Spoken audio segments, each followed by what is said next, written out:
USA. Watch us via Roku on your smart TV. Submit your own content on info@millenniumnews24.com. Download the Millennium News 24 app from the App Store to stream our shows anywhere, anytime. Stay tuned with Millennium TV and Millennium News 24 for the latest updates. Good afternoon, ladies and gentlemen.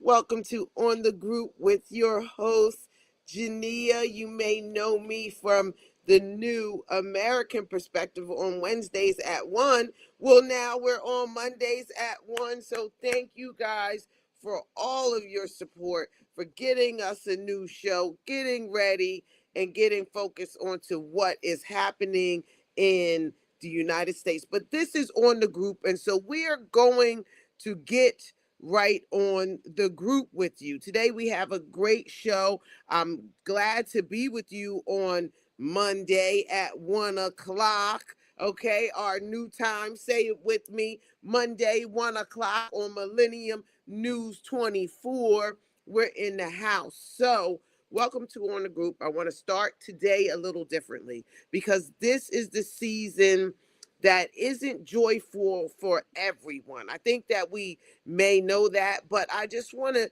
talk because for some people, the holidays bring warmth and family. For others, they bring silence, empty chairs, and memories that don't feel festive at all.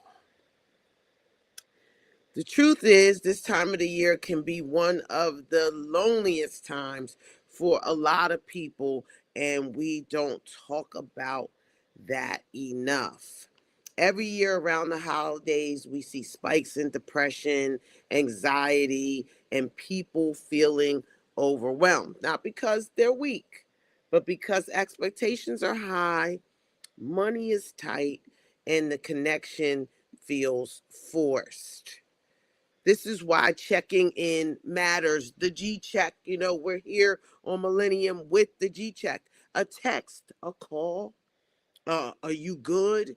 That's actually real, and people actually feel those things. So sometimes the most powerful thing you can do during the holidays isn't buying something. Showing up, people. So I want to make sure that today on the group that we go over this and we talk about this because people suffer in silence. We also need to say this out loud with care and responsibility. This season can be especially dangerous for people who already feel unseen. A lot of people have died during the holidays. People really feel horrible inside, and sometimes we can't see it. So if someone is withdrawing, if their energy changes, if they start giving things away or speaking in final terms, don't ignore that, and especially during this holiday. As a community, our responsibility isn't to diagnose people, it's just to pay attention. And if we're struggling yourself, if you're struggling, understand this: needing help doesn't mean you failed. It means you're human. You matter even when it doesn't feel like it.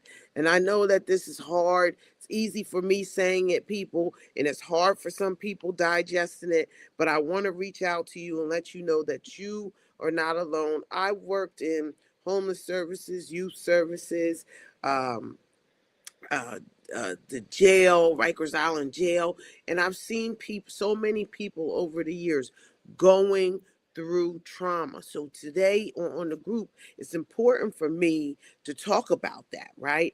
Let's talk about this holiday machine that's going on, right? For many Americans, Christmas has become less about meaning and more about spending. Pressure by pressure to perform, pressure to buy, pressure to compete. We're confused.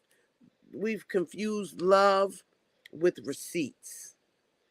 But the holidays were never meant to be about excess. They were meant to be about reflection, gratitude, and renewal. So those of you that might not have everything that you think that you should have, I want you to look a little deeper because there is the real reason for the season. And different communities observe this season differently, and that matters, right? For Christians, Christmas marks the birth of Jesus Christ, symbolizing hope, humility, and salvation. So you see Christians going to church on Sundays during the week and witnessing the birth of Jesus Christ. And that's why it's so focused on the kids, because it's about Jesus Christ and how these young kids are taking up their cross as their little baby Jesuses and going. And this is why we're bringing the gifts to them, right? And then you have the Jewish tradition, Hanukkah.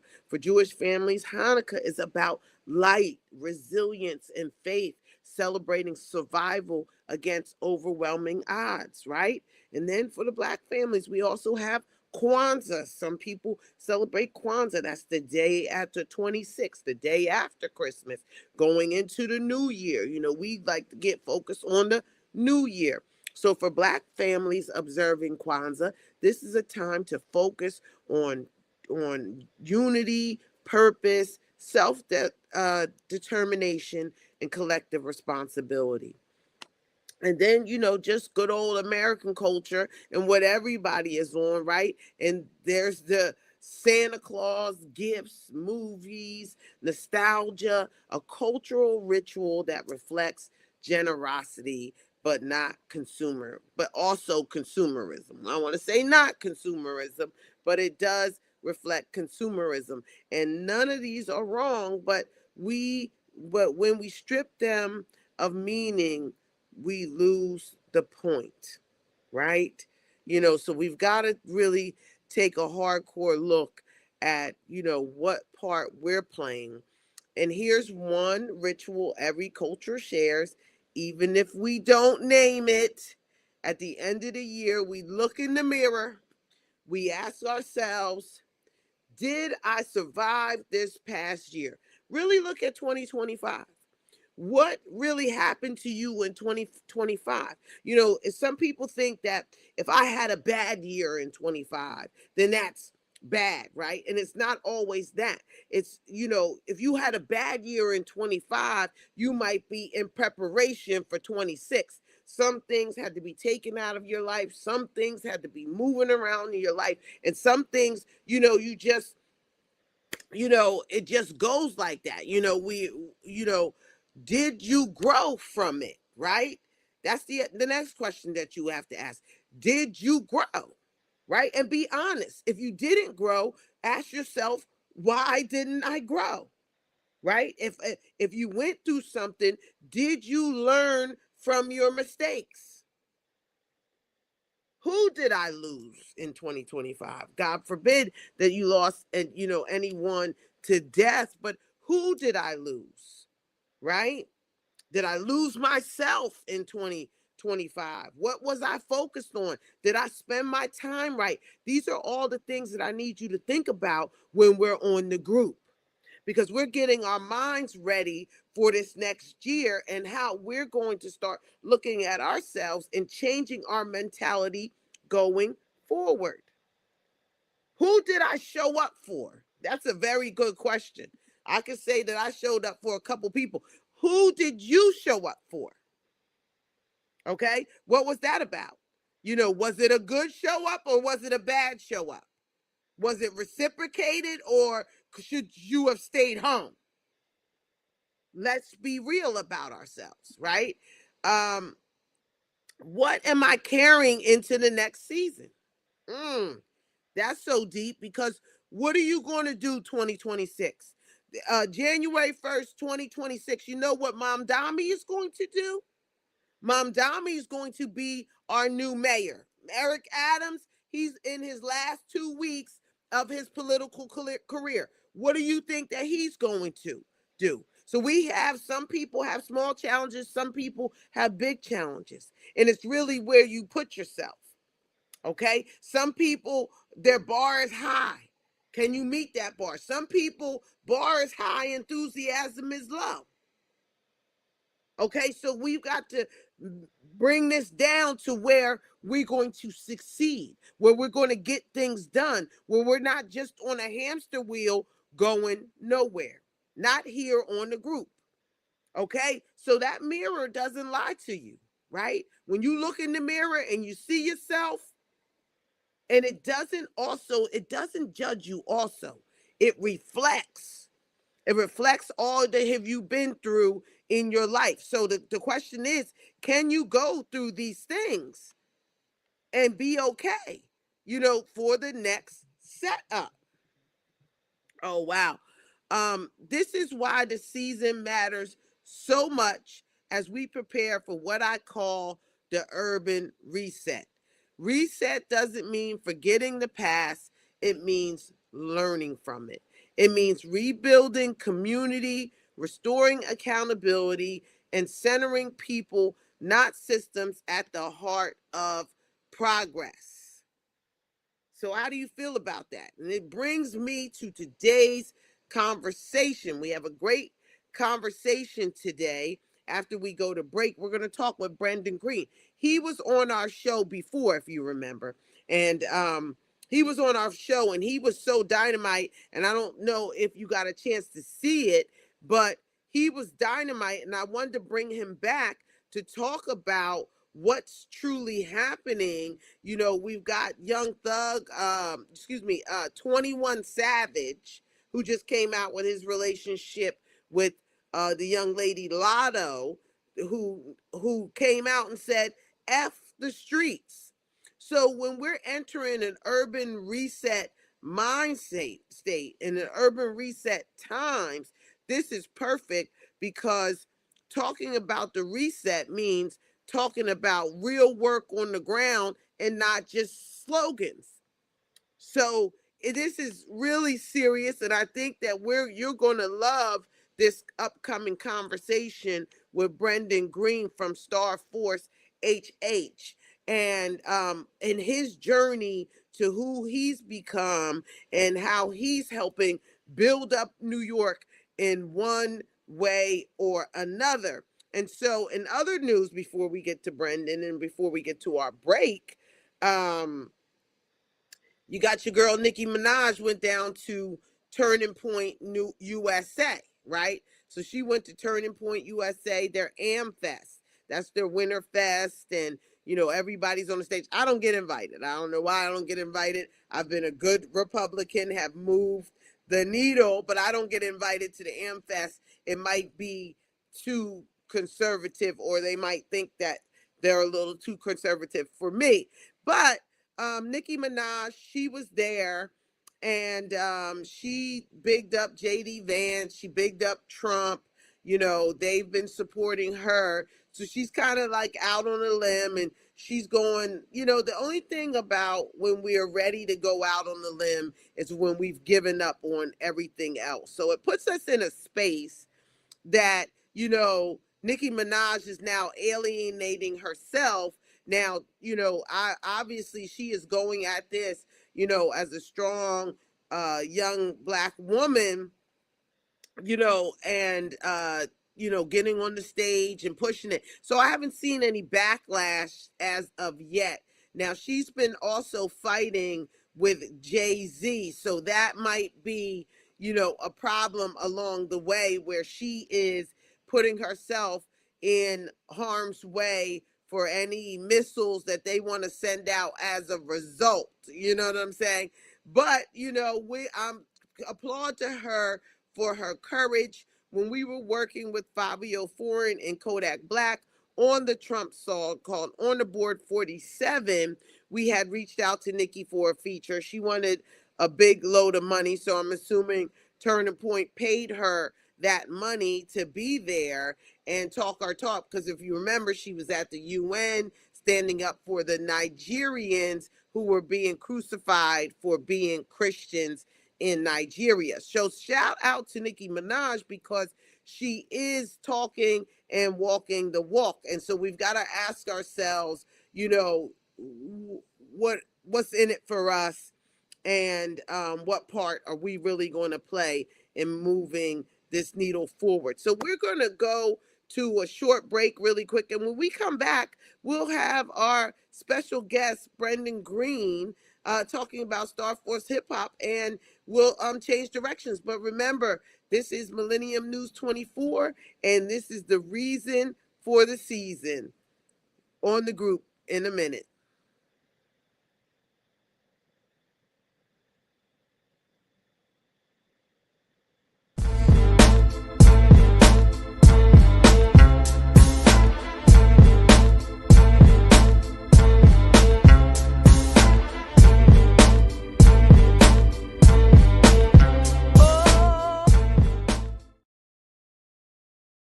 And we are back, and I'm sure Brendan will be joining us really quickly. Let me just tap in to see where he's at, and then we'll talk about more about what's happening. So if Brendan is in the back, can you bring him up? But so, as I said, 21 Savage, a rapper who's from, I believe, London. He was stuck over in, I think it was London, England somewhere. There he is. Hi, Dr. Green. How are you, sir? Good. How are you? I'm wonderful. You hear that this is the man of our hour, Mr. Brendan Green from Star Force HH, and he was on our show before, and I wanted to bring you back and really dig in a little further with you. So just start us off. Tell us about Star Force HH, and just get us started, and then we'll go from there.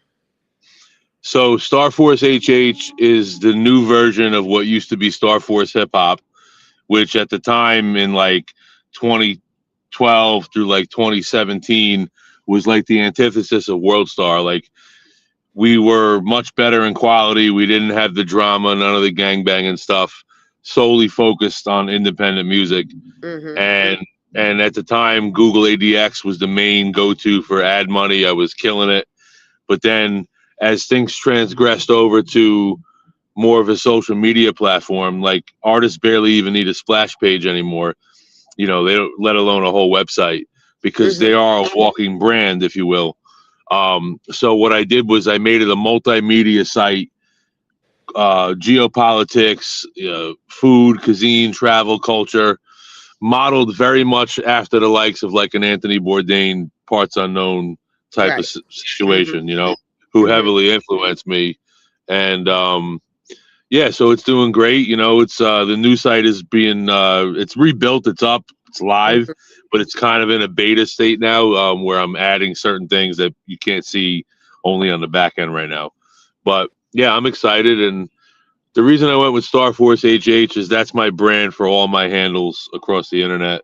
And so I figured, why try to reinvent the wheel, when it's already around. And that seems to work for you from what you're describing. Yes, absolutely.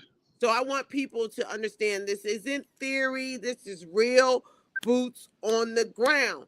And so when you say that it used to be hip hop, that means that you've been in hip hop for a long time. Tell us a little bit about your hip hop influence, because I know in listening to your music, you kind of got that rock, hip hop, even I guess a little reggae piece, harmonizing going on in there, type of movement. So tell us when did you fall in love with hip hop? Oh, very young. I was born upstate New York, Monticello, Liberty area. And actually, like, breakdancing and graffiti hit up there before it hit like Long Island and parts of other parts of New York.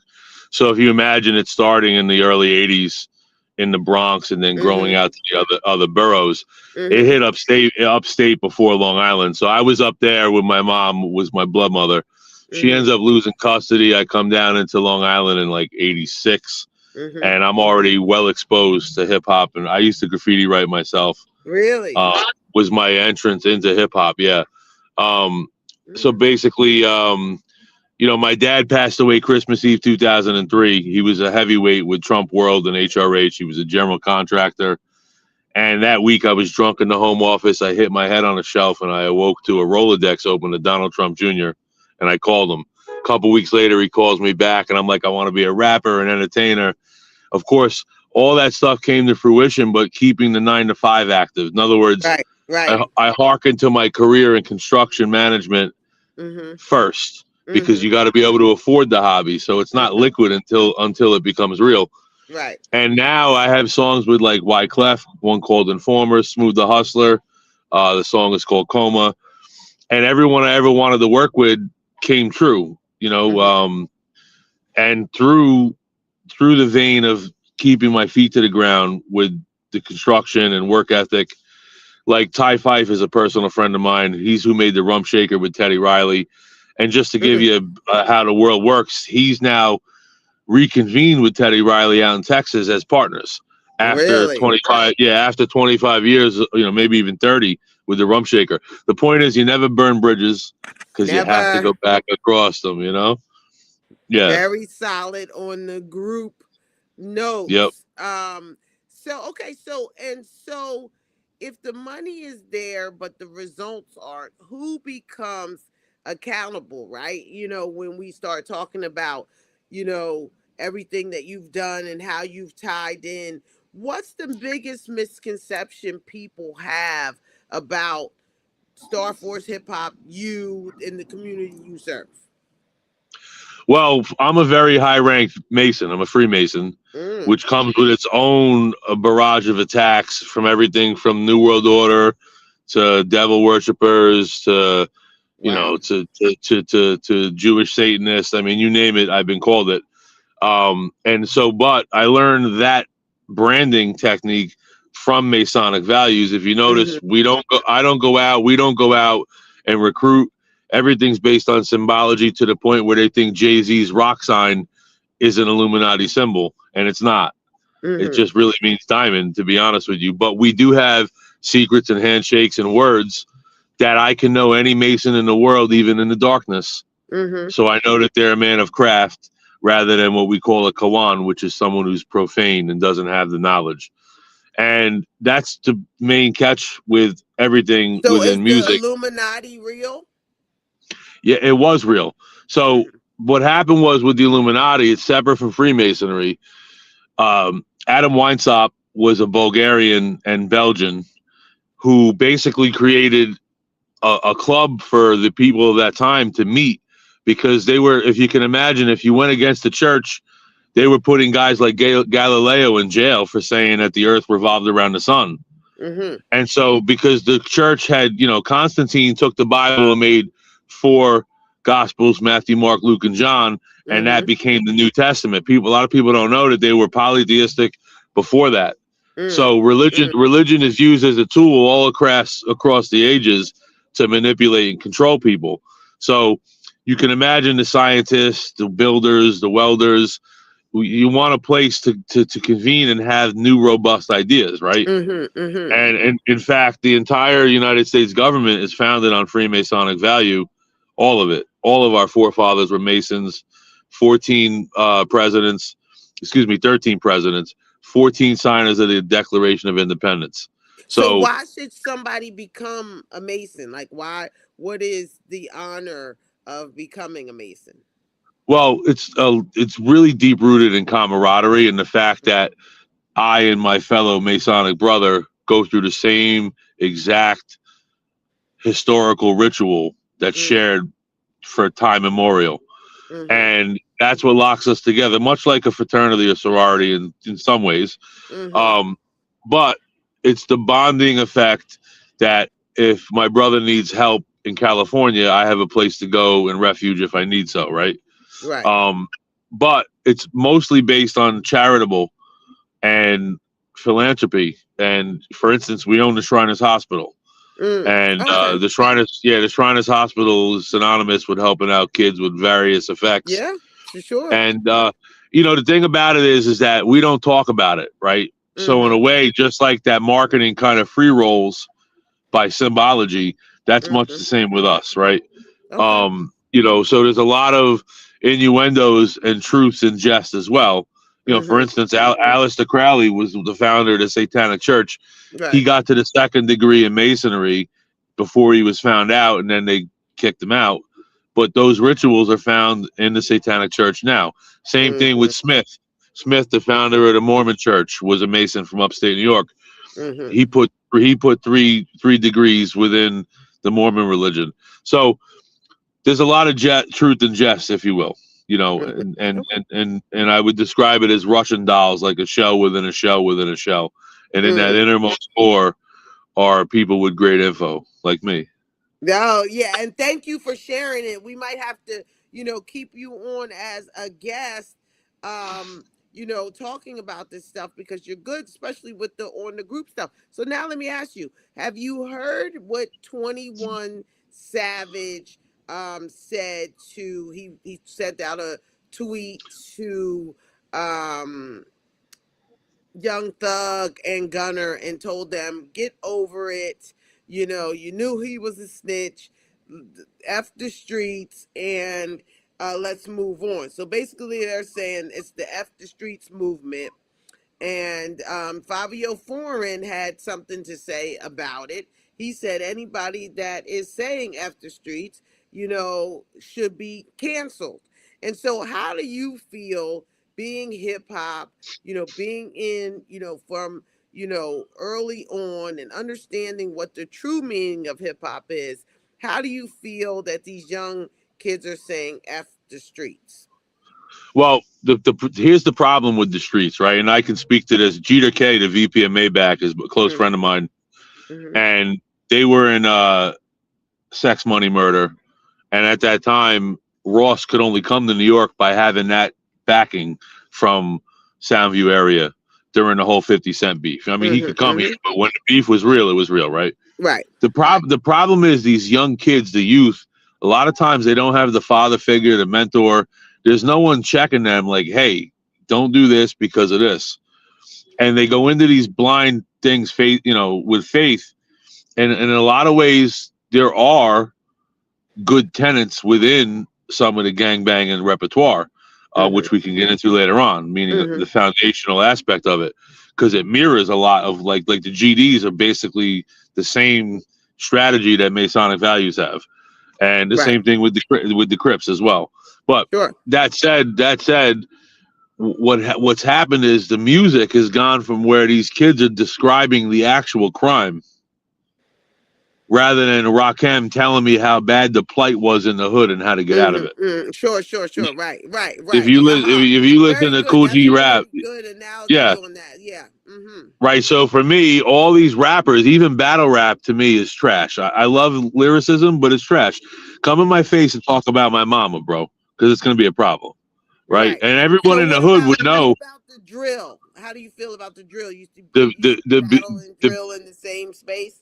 Yeah, the beats. I love the beats, but you know, then you want to hang yourself with some of these 808s. You know, there's a negative. Listen, there's a negative connotation to certain hurts in music, and where that spectrum falls in audio, and it can directly adversely affect your mood. That's a guaranteed. If anyone that's listening, search that up. You'll see I'm 100,000% correct on it. So on top of that, and being in a gangbanging mindset to begin with, for some reason people are angry. I want to be happy. You know what I mean?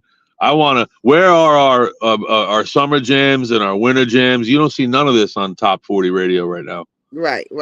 There used to be a song every 6 months that was setting the tone. What's happening? Right. You know, and then people want to beat up Nicki Minaj so that the new people can talk about WAP, but meanwhile they don't really care about their culture like they claim. You know, I mean. There's so many ways you can needle into it, but here's what I would say to the youth. You don't need gangbanging as your reference point. You need a mentor. And sometimes, like I've had to create several mentors. Sometimes these men had no clue that I looked at them as a mentorship and took from them what I needed and implemented it into my own strategy. Sure. Right? Whether it was a good person, a bad person, it doesn't matter because all walks of life are still life, regardless of the situation, and everybody does deserve a chance at retribution, right? But if you can avoid going down that dark hole, and believe me, it's a dark hole. But once you're in it, you know, they probably don't really see the light too easy. And the streets are dark. They're really dark. Yeah. There's a dark demon on the streets, and I know what they're saying, we can't leave the streets alone, but maybe it's time. Yeah. It has to be an example for it to be time, though, right? Like, let's take Trump. Let's just take Trump in Chicago with ICE.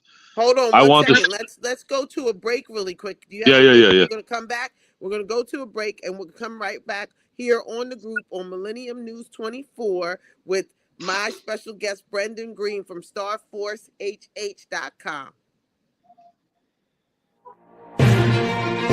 Join me, Jineea, Butler, for the New American Perspective every Wednesday at 12 noon for an in-depth look of education, politics, economics, and entertainment from Republican and conservative views. The first of its kind on the Millennium News 24 and the Millennium TV 24 network. We will conceptualize and debate the rights and wrongs of the society, and together we will build the new American perspective and share it with the rest of the world. You can tune in on all iOS and Android platforms, branded smart TVs, Roku, Amazon Fire, Apple TV. If you're around the world, Horizon Satellite. If you're in Europe or Australia, the Sky Network. Tune in to MillenniumNews24.com or Millennium TV 24.com. All social media, Millennium News 24. We're live and have the podcast at the same time. I am a citizen, and this is our perspective.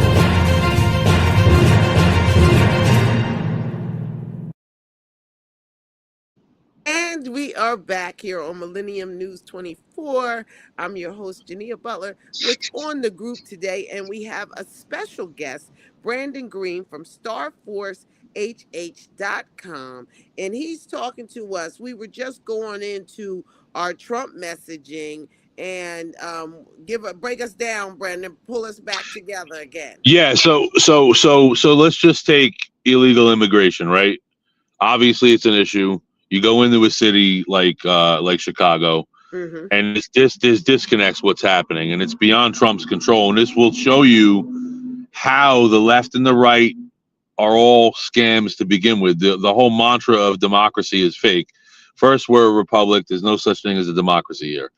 If our forefathers did not want a mob rule mentality, if 51% controls the country, that means 50%, 49% are being demonstrably controlled by those masses. That is not democracy, right? That's an absolute fact, and you can look anywhere in history, and they've all failed, just like socialism fails, by the way. But here's the problem: you go into Chicago, you stop the immediacy of the problem. The problem is the Chicago government has their own agenda and their own corruption. And that's everywhere from municipalities to the police department to sanitation, wherever it might be. So, for instance, you come in and you plug the hole for illegal immigration. Then you get into the hoods and you're starting to stop some of this gangbanging. But there's no reciprocation behind it. In other words, you can't get the city to come in and say, all right, here's a new soup kitchen we just built for all the homeless that are now meandering around because this aimless stuff just happened, right? So there's no follow-up on it. What we're like is, oh, them Republicans, our side, are, whoa, it's the Democrats, you see? And a lot of times that's true, but there have been plenty of corruption in Republican-run cities as well throughout the times of history, right? So what has to happen is there has to be the behind-the-scenes follow-up with other agencies from town level to city level to federal level, showing the people that are watching this unfold that we really do have your back and we're looking for real change. So the problem is as a politician, all of them, I'm convinced of it, including Trump, they get to this point in life where they're elected and they're in somewhat of a control. But the truth is they actually cannot execute on what they said they were going to do. Trump being one of the rare exceptions on a presidential candidate who's gotten about 85% of it done what he said. And the rest you see, look what's happening. You get all these extreme left-wing judicial judges downplaying, shooting it, And what happens? He ends up winning in SCOTUS, right? But it takes 6-7 months, and you got to stop the progress. So that ebb and flow of progression that works, and then all of a sudden it stops. That affects the cities worse. Sure. And anyone that knows the history, and I'm using Chicago as a particular because of the crime element from even the 1800s has always been dominated by either Irish, Italian politicians. It's changed hands several times in the element of crime, and it never will change, in my opinion. Right. And what happens, a lot of these gangs, like Folk Nation, GD, they were started trying to stamp out other gangs and then become their own worst enemy. Right. And the perfect snapshot of this would be Force, the Tommy Egan story from 50 Cent show. Sure. Literally describes really how Chicago's inner workings are. And I'm sure that there's, it's acting still. Very good at that. Very good. Yeah. It's acting still, but you can get a good bird's eye view of the criminality and the aspect of how there's these hubs that are controlled in certain areas of the city. And then everybody is in a big power struggle. And that's the root of the problem. So, Brandon, the politicians, you still haven't answered my question, though. Is it F the streets or what? Oh, I would say it's got to be at least 50-50 on F the streets, right? You got to, if someone's moving in on your neighborhood, if someone's in your neighborhood and, you happen to be the tough guys on the block, you can't allow them to come in and manipulate and control your area, even with the influx of drugs and control, just like I just described how the gangs become gangs, right? At the same time, you don't want to set up a $500,000 a day drug block and then cry murder when you get caught. And, 18 other people are going down with you in a RICO charge also. So for me, with the music, I don't even want to hear it. Like, keep that shit out of hip hop music, in my opinion. That's great. You want to create a whole different subgenre and call it something else. That's cool.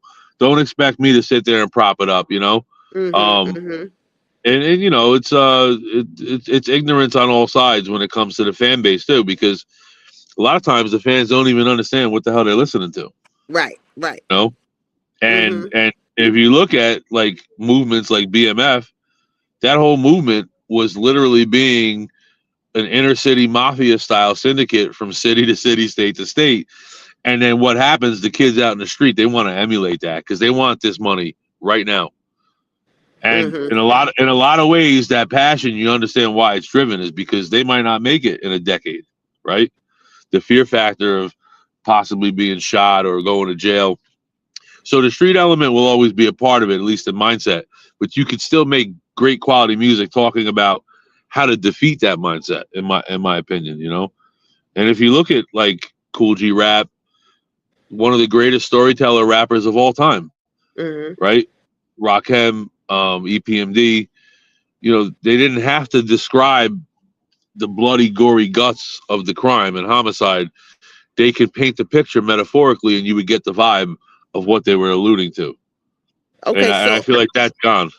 So let me ask you. So, and as I'm talking to you, you're so prolific in your conversation and your thought, and so then as I was listening, I'm thinking, okay, this is a white guy in hip hop. Do you ever get the culture vulture conversation, and if so, like what is that conversation with you? Yeah, I've been accused of it, not as much as DJ Vlad, who I got a Vlad story. Like I had a meeting with him at when they were with Steve Rifkin, and they were trying to bring back Loud Records through SRC, and they had this Loud.com battle rap, and I had an inside scoop to all the labels that were involved and the beat makers, and I became friends with Cool and Dre, the others. A lot of CO was with Missy Elliott. Right. And they had people pre-picked basically. So we got a meeting with Vlad. He's also a Mason, by the way. And we're down on like 55th Street, I think it was. I forget what block in Manhattan. And he wouldn't come down from the tower. So it just so happened that the head security guard, I recognized him from somewhere. And I was his foreman when he was a carpenter. And I'm like, yo, bro, I need you to get this guy right now on this floor. I can't say certain things, because it could get. Sure. So not more than 10 minutes later, the head of security had Vlad downstairs, and we talked, and he told me the politics behind what's happening independently. What happens is, they're all gatekeepers, So why I got called the same thing was when Star Force Hip Hop was exploding.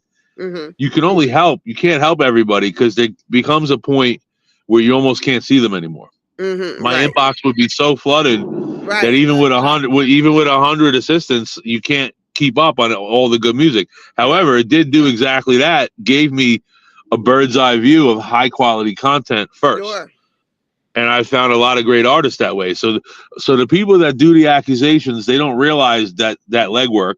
And I don't have time to say, hey, this is why either. Right. But I made a lot of solid connections that speak volumes from my ethic and integrity. Some type of way because I can tell that you're authentic hip hop, and I think that what people miss is that hip hop, what it did and what it does, it has broken every racial barrier of it, and we have real people that are down, that are of different races and things that count just the same. So does it make you feel some type of way? No, because the cycle of music's changing every year, every 6 months, every 5 years. Either way, that'll be old news again. It does bother me a little bit about the Latinos and blacks going head to head over it, because I know I know very core, like Scene. I know core people that were involved directly. So what's your take on that? Like, what's your take? Who created it? Was it both? What's your take? I know I believe it was Kool Herc and and other people in that time frame, but like any great thought, I've written songs and then you hear something that sounds just like your song and you're like, this motherfucker stole it. But actually what a lot of times that means, moreover, is actually the time needed that idea, the time period. And it was time for that thought to be in place. And when you get into a lot of deep stuff like Zen and Buddhism, they believe that there is no past, there is no future, that everything is right this second. Right? If you can't go back to the past, and you ain't going until tomorrow until you get past today, right? So that's the problem with hip hop, is it's been stigmatized in many ways, and the historians, although we kept it, like you can listen to it in radio, we got our mixtapes, but there's nobody teaching it continuously, right? Maybe a KRS-One would be the only example of someone who even could. But so saying that to say this is, doesn't bother me because I know where I came from with it, right? And I have, critical partnerships with Rohan Marley, friends with Wyclef. I can pick up the phone. We can call up anybody in Brooklyn right now from that era. Like your brothers, like they'll call you brother. General Steele, I've been to the studio with him a dozen times. Commissioner Gordon, who's the executive producer for Lauryn Hill, Miseducation. I mean, the list goes on, and all made connections through my Star Force platform, which is why I resurrected it. But now I can cover everything, not just one section of media. And is there a lot of video content too, or is it just editorial stuff? It's going to be all of it. So I have my own show coming out that's going to be put through there. Yeah, that's coming out, put through the site, also directly on X and YouTube. And it'll have all these people that we just talked about in many episodes. And then I'm going to have geopolitics writers, both liberal and Republican. And the one rule is keep your bias to yourself. Because when I edit it, or my main editor reads it and doesn't like it, and it's not getting posted. If it shows, I want to be able to discern my own version of what you wrote. I want to know that you wrote it and it's high quality, that you are on record. These are what you think the facts are, and let me discern my own facts. It's that simple. And I think if you do that approach, you now get to bring the envelope of everybody, make everybody feel part of the bigger picture, right? And that. And we're going to cover sports and stuff like that, too. One of my partners works for the Mavericks. He's around Cuban all the time.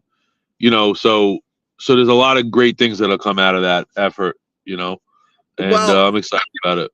Well, we are going to go to another break, and I have one more question, and it's about your girl Candace Owens. So I want you to stay with us until we come back here on the group on Millennium News 24 with Brandon Green from Star Force Hip Hop, and we're talking Candace Owens next. We'll be right back.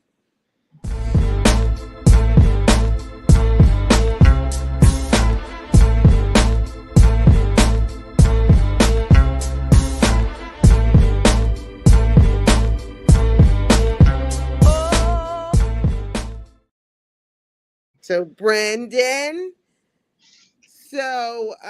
I've been watching you on social media, and you've been going kind of ham on my girl Candace Owens. Tell us about your thoughts on this. We know that Candace Owens met with Erica Kirk a few weeks ago. She talked about how she had the bombshell, information that the U.S. government killed Charlie Kirk. Then they met. She came back. She said she was alive, and we really haven't heard from Candace too much. But I heard from you, and I wanted you to give us your thoughts on the group about, your thoughts about this. Man, I used to love that girl. Yeah, I know. Oh my God! But here's the thing: now she's Can douchebag to me. I'm just good at making names. Look, her husband Farmer is the owner of Parler, and Really? there's been, and Parler was originally brought out to kind of replace what was X before it became X. When it was run by extreme leftists, Parler was going to come out as this new conservative platform. But if you remember on Twitter, like 8 years ago, you would see those little eggheads everywhere, fake accounts. So when Elon came in, he had almost all he could do to get rid of all these extra crash test dummy fake accounts that people were using. Now the Russians, Bangladesh, certain countries have made these bot farms, many of which can affect elections based on influence. Now you might think I'm going to vote for no matter what. But you show someone in the middle enough things that confirm their bias on either side, you could possibly swing the election when it comes to swing states, right? So here, my problem with her lies in this. They're using bots that you can see them on her account on X, and you see them on the Parler account. So those two are connected, and the intermedium is George Farmer, her husband, period. So I don't need anything else to tell me there's something happening on a level that's beyond what we can, comprehend, unless you have the inside scoop. Secondly, if I'm Charlie's friend, and I developed a relationship with Charlie Kirk over the last 3 years, he followed me, I followed back. I was talking to him about coming to Hofstra. I had a couple phone calls and many DMs with him. The guy was stand up. He can articulate and speak. Even the civil rights part, if you really listen to every time, he breaks it down that what he feels happened was the transgender movement hijacked the civil rights movement. That's an absolute fact. And basically that those laws can't apply to now because it's giving the wrong people the exception when they need to not have the exception. That said, if I'm Charlie's friend and my friend gets killed, the first thing I'm doing is backing his wife and kids up. I'm not going around the world saying that everybody killed them. Sure. When someone makes an accusation, it's on that person, the onus, to bring the fact and prove it. It's not you can't say prove me wrong. That's not how this works at all. Right? Because someone like her, if she debates me, I destroy her in a split second. Even Fuentes. Yeah, but I'm a womanizer. I'll probably end up hitting on her and fuck everything. But anyway, that said, the reality is that she has a big voice and a platform. Now, maybe she was hurt and maybe she did think something, but she should have really investigated it way deeper. Like, it's been vetted out already. Like Altman's text to Charlie Kirk on his meeting out in the Hamptons, he put all those texts out. You can read them all. There was no money. The lawyers from both sides, the guy that's the head of TP now, there's just too much evidence that you could apply Occam's razor to rule out anything she said. Right. And again, listen, obviously there was a conspiracy to kill him. He's dead, just like JFK, just like when Trump was shot, right? The problem is the extreme right is becoming a neo-fascist, neo-Nazi type of belief, and it's fracturing conservatives. When I grew up, my black friends were the most conservative people I ever met. They went to church. If you showed up late and you didn't eat the sweet potatoes, you got your ass kicked by grandma, right? And the media has done a great job at disseminating us from facts and putting out, and people don't realize this, ever since the Patriot Act was signed, that allowed the media and the presidential powers to grow insurmountably. People don't realize how powerful the presidency has become in this day and age. And so when you have CNN and all these people making up fake Russian collusion, it's all been proven that it's fake. Yes, there are, like I said earlier, everything has truth and jest. There's probably small things with Trump that maybe we don't know, but I can guarantee you 99% of that stuff was all falsified. And so you can't say I'm for Trump, I'm conservative, and now all of a sudden use the same play card as what the far left does, you know, in regards to Charlie Kirk. I mean, the one thing I will say, growing up hunting and fishing, I don't believe that 30.06 is what hit his neck. I've shot deer at 200 yards, and it blows holes the size of a softball out of the shoulder of a deer. Really? Yeah, it's really a devastating round. Now, again, we weren't there, you know, so what happens, you have people yapping too fast, too. I mean, Kash Patel was tweeting within 2 hours of it. Right. And everybody wants to get the spearhead, even Pam Bondi. The reason why she's looking like failing to us is because she talked too fast. Instead of understanding and knowing exactly what to say first. And there's been some really good DOJ proceedings and cases that they've done great on that are not getting the headlines that they should, because it's all too fast-paced moving. The media world, everybody wants it right this second. And nobody retracts stuff when it's wrong. For instance, Laura Loomer, who I'm friends with on X2, we follow each other. Like a year and a half ago, this car crashed in the toll booth in Canada. She tweets it's a terrorist attack. This retard, me, this guy, I go out and share it all over the world. I had like 100,000 impressions. And like an hour later, it comes out he had a cardiac arrest. Right. She never came back and addressed it and redirected what she said.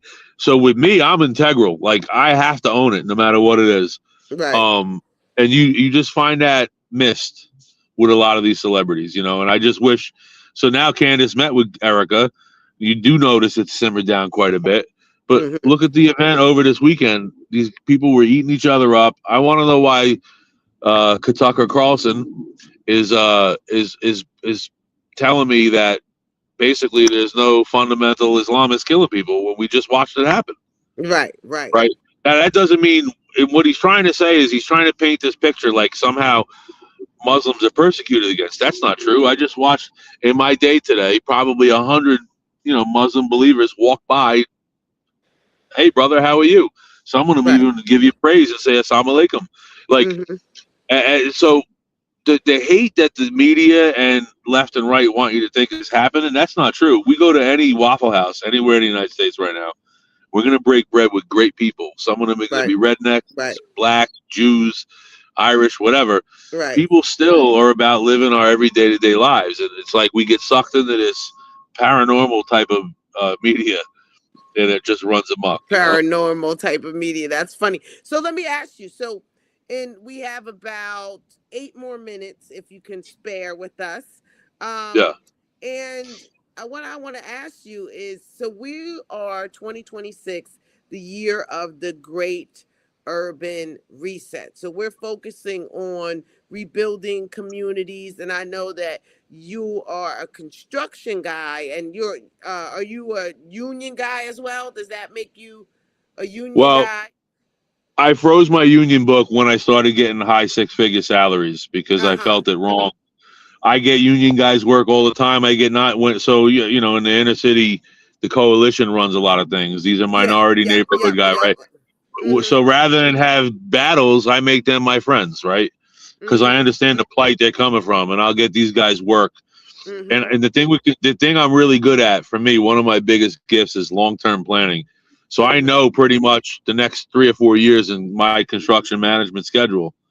where I Wow. can take a guy, let's say a guy shows up and he's irate. Mhm. Maybe people don't even want to deal with him. Maybe they're like, this hood guy's looking to come shoot us up. But of course, it's not true. When I get involved, I'm able to mitigate and calm this gentleman Sure. down, explain to him who I am, what I do, and I have some great Mhm. things on my resume, with some of which we just talked about. Right, right. And now they're melting in my hands. But then he goes to my website and realizes I'm not just filling him with what he wants to hear. Now he realizes someone for the first time maybe is saying, "Hey, I'm owning this. Let's do this together." Right? Yeah. So I'm all for rebuilding neighborhoods properly, but with what's going on now in New York, the crime rate is crazy. Don't let anybody tell you different. It is literally. We went out to the city a couple weeks ago with the kids, and just to see the Saks Fifth Avenue light, it was literally, if someone would have like popped a firecracker by accident, would have been death because the crowd was too close. Right. You literally could not breathe or move. I could see it could happen, and thank God it didn't. But Right. that said, that's the city is a tinderbox right now. Is my point.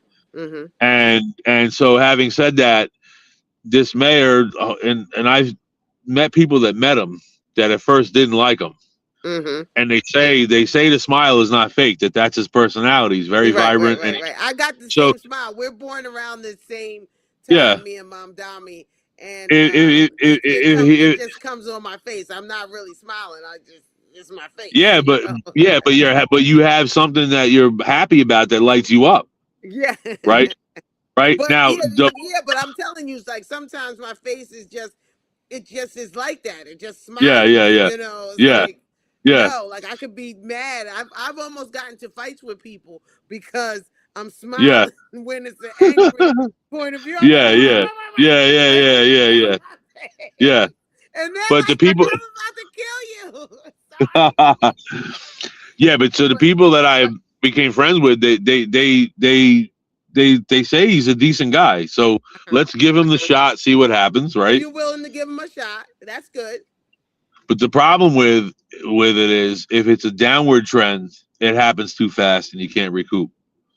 Right. So if he cuts certain things for funding, for Section 8, for HUD, for privatized work, right now I can show you there's entire high rises empty in New York City that the Chinese own. Yeah, the Chinese own them. You can't convert them without rezoning.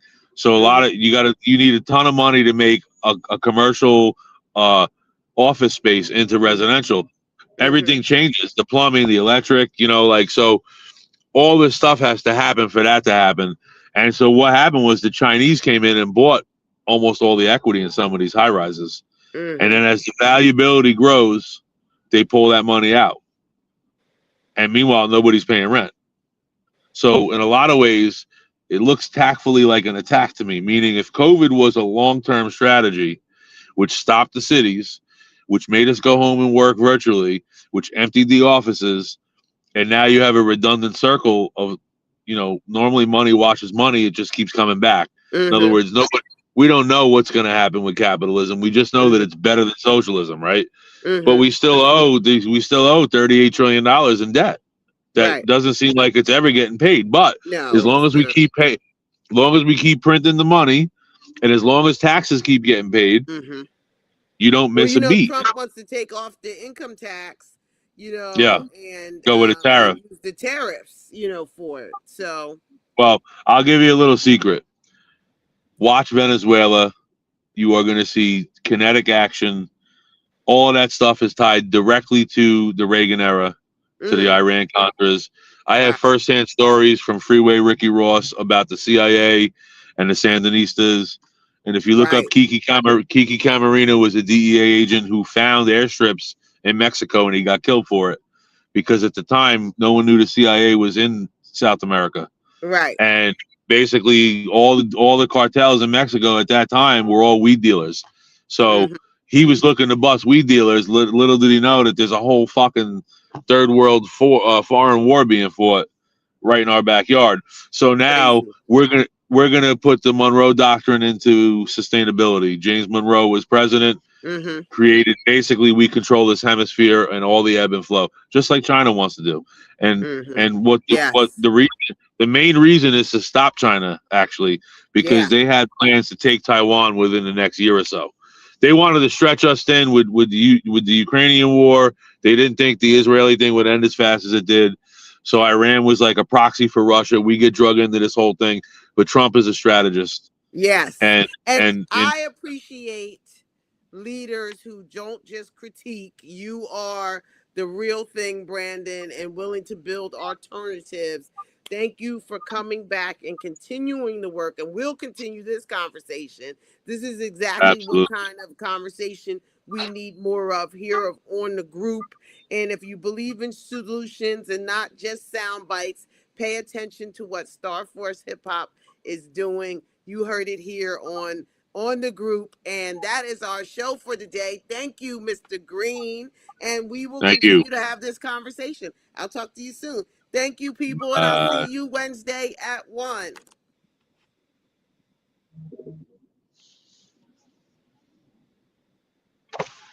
They can slide out. My guys are leaving. Oh shit! I'm all not right. waiting for him.